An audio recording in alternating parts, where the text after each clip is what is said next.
Hello विद्यार्थी मित्रों, question number 2 तरफ આપણે નજર કરીએ।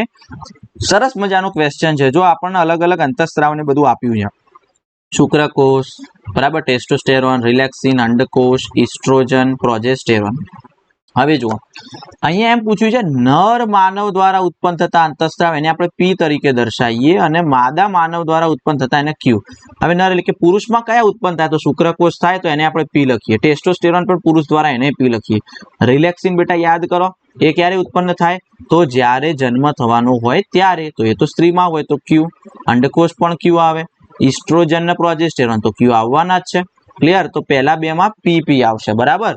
ઓકે, તો પી માં 1 2 યસ, આ 1 2 3 ના આવે, 3 4 ના આવે, 5 ના આવે, 4 5 6 નહીં આવે। ઓકે, એટલે પહેલો જ જવાબ સેટ થાય। બીજામાં ત્રીજો, ચોથો, પાંચમો, છઠ્ઠો છે, હા સર છે ભાઈ, ઓપ્શન એ આવશે, બાકીના કોઈ ઓપ્શન સેટ થશે નહીં। ઓકે।